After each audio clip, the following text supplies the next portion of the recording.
Salut tout le monde, j'espère que vous allez bien. Aujourd'hui, on se retrouve pour analyser le Bitcoin. On va aussi aller voir notre cher Ethereum qu'on passe à chaque vidéo, qui est plutôt intéressant également. On est encore une fois dans le rebond ici pour potentiellement après ça venir faire des plus bas. Et également, on va aller voir le TAO qui est plutôt intéressant. Donc, on est revenu, si je viens en daily, on est revenu mitigate différentes zones de demande. Donc, on est plutôt bullish à mon avis, puis on laisse des equal high. Donc, on devrait venir les chercher durant les prochains jours. Également, on va parler très rapidement du FOMC qu'il y a eu aujourd'hui. Sur mon Twitter, j'ai fait un post que je trouve plutôt pertinent à vous montrer. Donc, c'est ça qu'on va voir dans cette vidéo.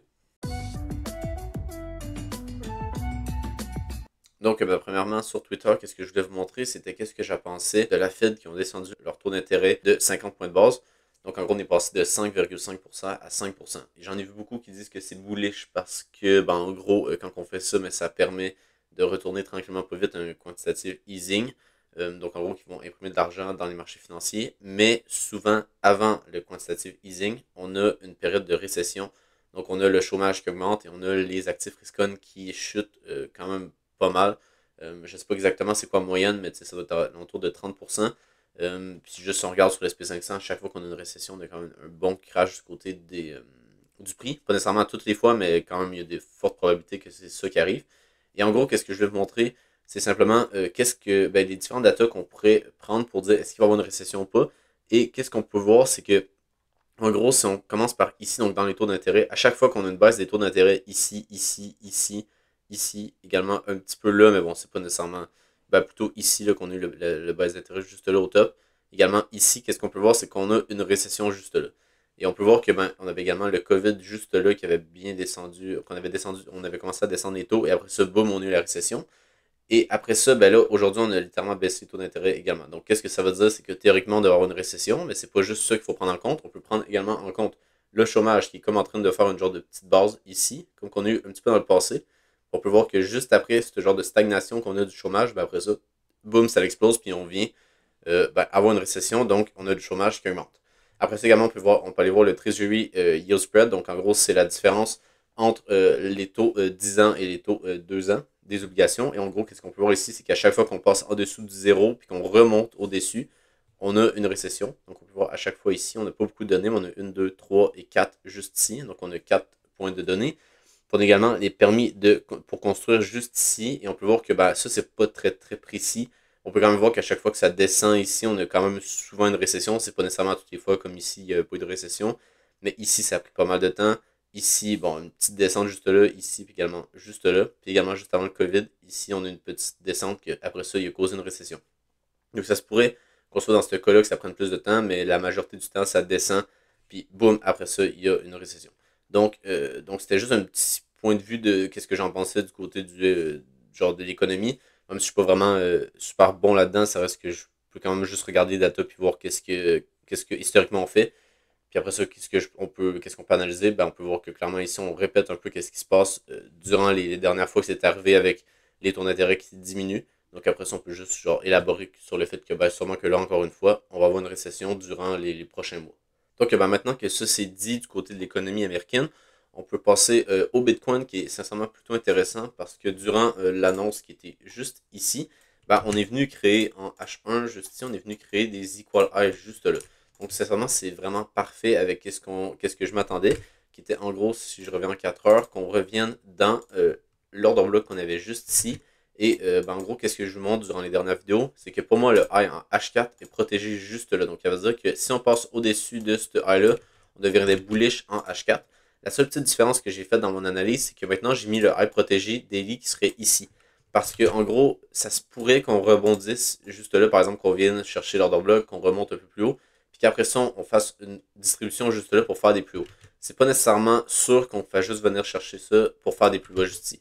Donc ça se pourrait qu'on remonte un peu plus haut juste ici pour après ça faire des plus bas.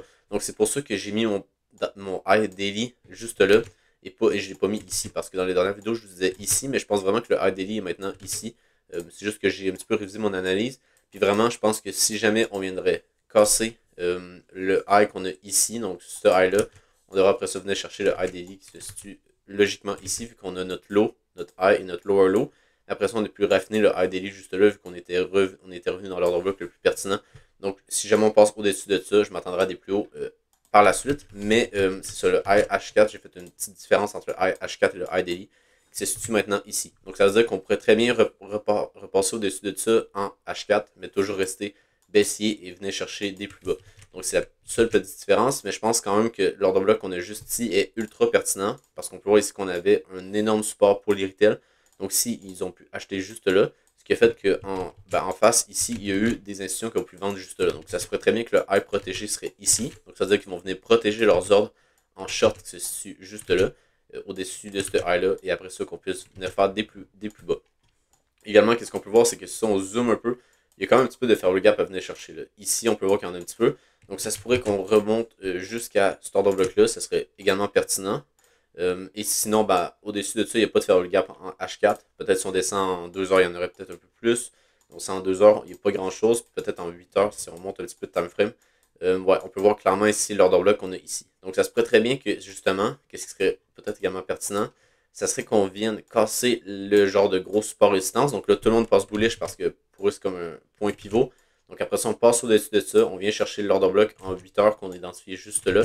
Et après ça, boum, on fait des plus bas. Donc ça serait dans le scénario où on garde notre structure daily avec notre high juste là. Donc on ferait une structure comme ça ici, quelque chose comme ça ici, pour après ça venir faire des plus bas. Ce qui serait assez réalisable à mon avis. Également, qu'est-ce qu'on peut voir, c'est que comme qu'on a eu ici, qu'on avait ce genre de trendline là avec beaucoup de liquidité qu'on avait accumulé, on est venu chercher le lot qu'on avait ici. Après ça, on a eu littéralement à l'inverse. Ici, on a eu de la liquidité qu'on a accumulée au nord, puis on est venu chercher ce high là. Donc je pense qu'également, on pourrait très bien avoir un bottom, plutôt un top ici qui se forme. Puis après ça, on répète la même chose qui s'est formée ici. Puis après ça, justement, effectuer la structure daily que je vous montrais, qui serait de venir chercher des niveaux plus bas. Donc pour moi, chercher des niveaux plus bas, c'est toujours très très possible. C'est sûr qu'il faut être un petit peu patient parce que là, clairement, on a un beau rebond. Mais ça reste que pour moi, c'est toujours aussi possible de venir chercher les 49 000 et même les 44 000 qui se situent juste ici. Et après ça, également, qu'est-ce que je voulais dire, c'est le fait qu'on est toujours bullish en H1. Donc, si on regarde en H1 juste là, on est toujours dans une tendance haussière avec le boss H1 qu'on avait bien identifié juste ici. Après ça, on avait bien identifié cette demand-là qui était ultra pertinente pour, après ça, continuer une tendance haussière en H1. Et après ça, également, qu'est-ce que justement que je vous montrais, c'est le fait qu'on a laissé des equal H juste là. Donc, pour moi, on devrait venir chercher sans trop de problème ce niveau-là. Pour moi, c'est vraiment juste de la liquidité qui a été créée. Ils sont venus, en gros, on est venu créer des squalaires parfaits. Donc, si les retail ont pu vendre juste là, et ce qui fait qu'ils peuvent mettre leur stop loss au-dessus de ces high-là. Donc, si, quand on venait chercher ça, beaucoup de gens vont se faire liquider, beaucoup de stop loss vont être trigger, donc va être touché. Donc, après ça, ici, ça se pourrait très bien qu'on forme justement une distribution pour venir faire des plus bas.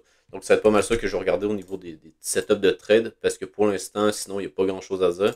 On peut voir qu'on a gardé vraiment notre structure haussière en venant chercher la petite demand qu'on avait juste là en 5 minutes, juste ici, après le FOMC. Donc ça, ici, on peut clairement voir que c'était les annonces économiques, le discours de Jérôme Powell. Puis après ça, on peut voir qu'on est revenu chercher la demand en 5 minutes, et après ça, boum, on a effectué des plus hauts. Et là, on devrait venir chercher les equal highs qu'on a laissés juste ici, sans trop de problème. Ensuite, du côté de l'Ethereum, on est toujours dans littéralement le même niveau que je montrais durant les dernières vidéos. Je m'attends toujours à ce qu'on vienne chercher le support qu'on a ici. Également, je m'attends toujours à ce qu'on respecte l'order block en 3 jours qu'on a ici. Surtout que le Bitcoin a quand même bien rebondi et on est bien, on est dans un niveau qu'on devrait se faire rejeter. Donc ici, là, sur le Bitcoin, dans ce niveau-là, on devrait se faire rejeter. Donc ça concorde avec le fait que sur l'Ethereum, on devrait venir se faire rejeter dans cette région-là ici. Peut-être un dernier petit pump.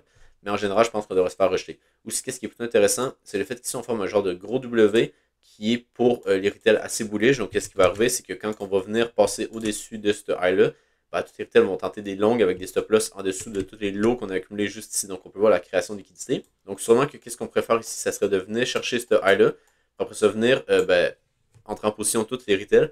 Et après ça, justement, les institutions vont pouvoir vendre en face et effectuer le mouvement baissier. Également, on peut voir qu'on a comme par hasard un order block juste ici qui est plutôt intéressant. Donc on en a un juste là qui n'est pas encore mitigate. Donc ça ferait quand même pas mal de sens qu'on revienne ici. Dans l'order block, on vient genre confirmer le W qu'on a ici, qui serait juste là. Et après ça, boum, on vient faire des niveaux plus bas. Et ça nous ferait une correction en 3 vagues ici pour après ça faire des plus bas, qui serait plutôt pertinent à mon avis. Également, on peut voir qu'au nord, on est venu mitigate l'order block qu'on a juste là. Donc l'order block qu'on a ici, il était mitigate parfaitement juste là. Donc on n'est pas passé au-dessus. On peut voir clairement que le high juste là était protégé. Et après ça, on peut voir également que l'order block ici n'a pas été mitigé. Donc ça, c'est assez intéressant. Peut-être que si on ira en d'autres time frames, on aurait mitigate l'order block, mais je pense pas. Donc ça veut dire que vraiment, cet order block-là aussi est plutôt intéressant. Qu'est-ce qu'on pourrait se dire, c'est que l'autre scénario qu'on pourrait se dire, c'est que en gros, ici, ça serait de la liquidité pour venir ensuite chercher l'order block qu'on a ici, plus profondément dans l'order block 3 jours, qui est juste là. Donc si on revient en 3 jours, on peut clairement voir ici un order block, donc un mouvement haussier juste là, avant un mouvement baissier. Donc également, cet order block là est venu mitiguer l'order block qu'on a ici. Donc je pense qu'on venait protéger ce high-là. Et si jamais on revient là, ben, ça va être également une bonne opportunité de short à mon avis. Donc c'est pour ça que, comme que je vous dis, peut-être que ce bloc-là va être intéressant. Et venez justement chercher la liquidité, peut-être faire quelque chose comme ça, justement. Venez accumuler la liquidité, puis boum, après ça, faire quelque chose comme ça ici. Et venez chercher des niveaux plus bas par la suite. Ensuite, du côté du TAO, c'est également plutôt intéressant. Parce que en gros, ici, qu'est-ce qu'on peut voir, c'est que le bottom qui s'est formé juste là est plutôt pertinent. Avec le fait qu'ici, on avait un support juste ici. Donc juste là, qu'on est venu liquider par la suite. Donc ça, c'est plutôt intéressant. Et je vous dirais qu'il y a de très fortes chances que ce bottom-là, on ne le touche pas si jamais on est haussier du côté des cryptos. C'est sûr que si Bitcoin descend, le TAO va le suivre.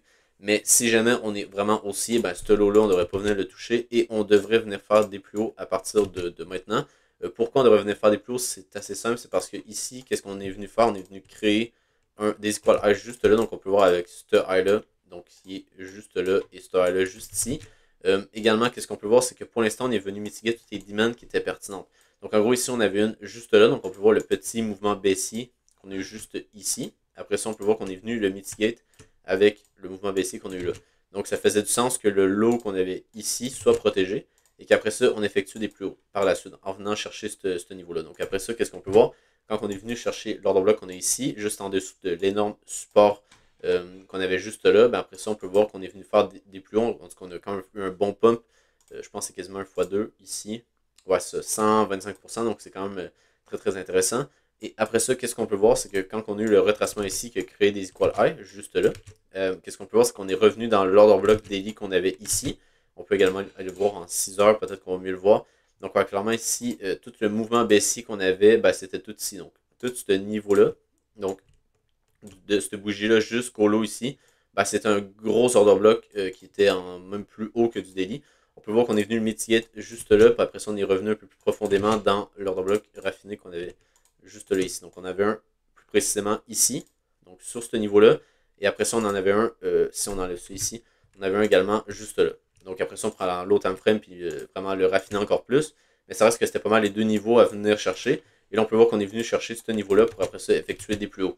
Donc, ça reste que je pense pas que ce order block-là est nécessairement pertinent. On n'est pas obligé de venir chercher ce niveau-là. Si on va en 4 heures, on va peut-être mieux voir. Même ici, c'est ça. Ici, on aurait pu encore une fois raffiner l'order block. Plus qu'on descend en frame, plus qu'on peut vraiment venir mettre bien au niveau pour que ce soit vraiment précis. Également, on avait un ici qui était vraiment ce niveau-là, qui devrait être protégé avec un lot protégé. Juste là ici, puis que ce lot-là est venu chercher l'order block qu'on a ici, donc le mouvement baissier qu'on a ici. Ce lot-là est venu mitigate, donc ce niveau-là devrait être protégé. Donc, si jamais le prix revient là-dedans, on devrait venir chercher ce niveau-là et après ça effectuer des plus hauts. Ou si on est dans une tendance baissière, juste venir chercher ce niveau-là pour après ça recréer de la liquidité comme ceci et venir faire des plus bas. Mais bon, ça reste que je pense pas qu'on va revenir dans ce niveau-là. Je pense que celle-là ici, si jamais on est haussier, c'est notre bottom. Et après ça, qu'est-ce qu'on peut voir, c'est que si on dézoome un peu, on laisse quand même un petit peu de liquidité juste là, puis on laisse cet order block-là, parce qu'on peut voir qu'il y a un petit peu de firewall gap ici. Donc, de ce lot-là, juste là, à ce high-là. Donc, ça veut dire que tous ces ordres-là, ils sont en négatif, donc ça veut dire qu'ils n'ont pas été mitigate. Donc, qu'est-ce qu'on peut voir, c'est qu'on peut aller voir en 4 heures. Et en gros, c'est vraiment ce mouvement baissier-là ici, qui est plutôt intéressant, qu'on pourrait venir raffiner avec des order blocks juste ici, juste là. Mais ça reste qu'en général, ce niveau-là ici n'a pas été mitigate. Donc, la liquidité qu'on accumule là, on pourrait très bien venir faire quelque chose comme ça ici, ça pourrait être assez pertinent du côté du TAO. Donc, venez par exemple chercher les equal high qu'on a ici ou même les equal high qu'on a juste là. Pour après ça, peut-être revenir là-dedans et après ça effectuer des plus hauts. Ça reste à voir, mais en général ici, du côté du TAO, je trouve que c'est plutôt bullish en daily. On revient chercher toutes les demandes pertinentes et après ça, on laisse également, quand on a descendu ici, on laisse pas mal de liquidité au nord. Donc, à mon avis, c'est juste une question de temps avant qu'on vienne les chercher. Donc, si tu as aimé la vidéo, n'hésite pas à t'abonner sur Twitter ainsi que sur YouTube. Sinon, je vous souhaite une bonne journée et on se retrouve pour une prochaine vidéo.